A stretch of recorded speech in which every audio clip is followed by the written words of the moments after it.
What's up, boys and girls? Here we are on Chapter 11, Lesson 1. It's called Angles and Fractional Parts of a Circle. We're going to put together some things that you already know a lot about, fractions and angles, and we're going to look at them in circles, something else you know a lot about, right? All right, so the directions say, tell what fraction of the circle the shaded angle represents. So, of course, number 1 is already done as the example. Okay, 1/4 of the circle is shaded. 1 out of 4 equal parts. So let's look at number 2. Okay, it says the shaded angle. So look, you might think to yourself, that's not an angle. But remember our friend, the straight angle, right? It's 180 degrees. Okay. So what fraction of the circle is shaded here? Well, that's nice. 1 out of 2 equal parts. Half. Okay? That was a good one. We like those kind, right? Okay, here we go on to the next section. The directions say, tell whether the angle on the circle shows a 1/4 turn, half turn, 3/4, or 1 full turn. And then we have to say whether it's clockwise or counterclockwise. Okay, so clockwise is the way a clock goes around. Counterclockwise is the opposite. Okay? All right, so we have 2 parts to this one. We have to tell how much the arrow is moving and which direction it's moving. Okay, so on number 4, looks like the arrow starts down here. It goes this direction. So we know that that is, boop, is it 1/4, half, 3/4, or 1 full turn? Well, that's definitely a half of a turn. And is that clockwise or counterclockwise? Well, it's going the opposite direction of the way that the hands on a clock move. So it's counterclockwise. Yes, you can write the whole word out. My students always say, do we have to write the whole word?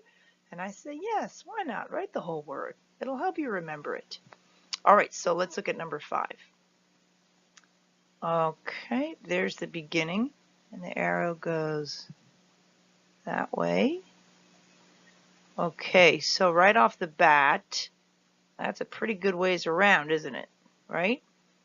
It's more than 1/4 and 1/2 the way around.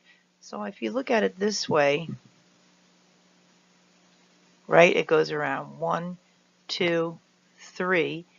It goes around 3 out of the 4 sections of a circle, if you separate a circle into 4 equal parts.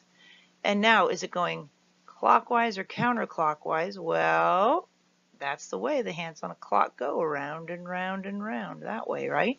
So it's clockwise. Sure, yes, you have to write the whole word. Why not? Clockwise. All right, let's keep going. This is number 7 down at the bottom. Shelley exercised for 15 minutes. Describe the turn the minute hand made.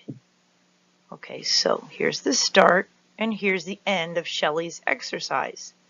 So the minute hand was on the 12 when she started, and when she finished it was on the 3. Well, that makes sense because between every number it's 5 minutes. 5, 10, 15.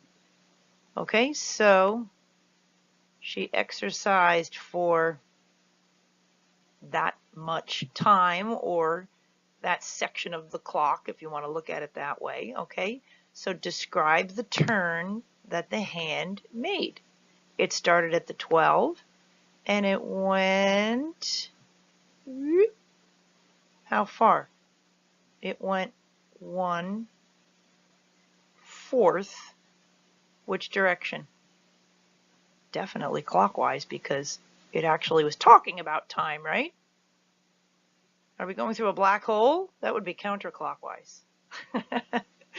All right, guys, let us continue. Great work on this so far. All right, so now we're on the back for number 3. It says, are we already on the review? Oh my gosh. We are. Yes, I just jumped right down to the review because I know you guys can do those other 2 on the back. All right, so let's see. This is number 3 on the spiral review section, and it's from chapter 6, lesson 4. All right, let's read from right here. Which shows 2/3 and 3/4 written as a pair of fractions with a common denominator. All right, let's reread that. Which shows 2/3 and 3/4 written as a pair of fractions, so that's 2 fractions with a common denominator. Well, let's think about what does common denominator mean. Denominator is the bottom number of a fraction, right? D for down, so it's the down part of the fraction. That's how we can remember that. Common is like, what do you have in common? What is the same about you? So we need to find 2 fractions with the same denominator. So let's just look through the choices right now. Okay, 2/3 and 4/3, they're common denominators. B, 6/9 and 6/8. Oh no, those are common numerators, aren't they? So you're already out, B.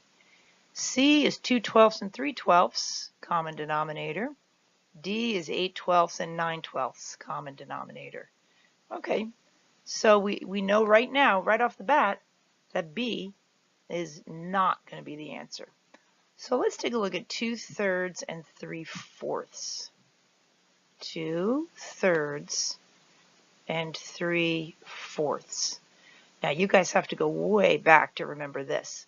A common denominator is a common multiple.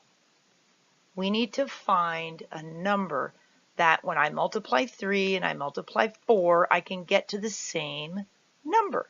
So let's think about this. Common denominator, common multiple. Let's think about multiples of 3, and let's think about multiples of 4, because I need to find a number that they both have in common. So I can multiply 3 times something and get that number, and 4 times something and get that same number. Multiply, that's what I always think. Multiply, 3 times 1 is 3. 3 times 2 is 6. See how I'm multiplying? Multiples, 3, 6. 3 times 3 is 9. I'm also just skip counting by 3s, right? 18. Okay? 4. Multiples of 4. 4 times 1 is 4. 8. 12. Well, these are some of my favorite numbers to skip count by. I'm used to doing these. All right, so I've just listed a few for 3 and a few for 4, and now I'm going to stop and look to see if they have any in common. 3, 6, 4, 8, 9, 12, 12. Ooh, look at that. Did you find them? So 3 and 4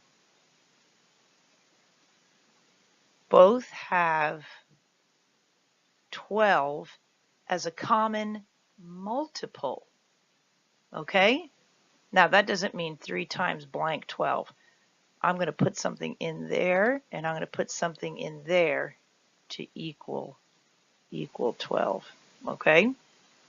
All right, so you know what? I'm going to go back to my multiple choices. It can't be A. I was thinking that when I found it was 12. Okay, so it's either C or D now, because those both have a common denominator of 12. So you think to yourself, all right, how do I get from 3 to 12? 3 times 1, 2, 3, 4 is 12. So if I've made my denominator 4 times bigger, I have to make my numerator 4 times bigger. Okay, 2 times 4 is 8.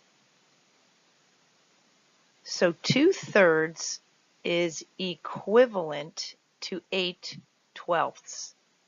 That means it's the same amount, but just written as a different fraction. Okay, so there's 8/12. I've written 2/3 as 8/12. Now let's take a look at 3/4. Okay, 4 times what is 12? 1, 2, 3, of course, right? So if I've made my denominator 3 times bigger, or 3 times more, I have to make my numerator 3 times more. 3 times 3 is 9. Okay? So again, 3/4 is equivalent to 9/12. So what we have here are a pair of fractions with a common denominator that are equivalent to 2/3 and 3/4. So here's our answer. Kaplooey D. 8/12 and 9/12. Okay? There are a couple of ways you could have done that too, boys and girls. I knew that it couldn't be C, but I wanted to remind you how to do that because 2/3 and 3/4, those two fractions are both greater than half. So I know 2/12, that's just a little bit, and so is 3/12. So I knew it couldn't be C, but I also wanted to remind you of how to find a common denominator. Okay? Have a great night. Finish all this homework, guys. You are amazing.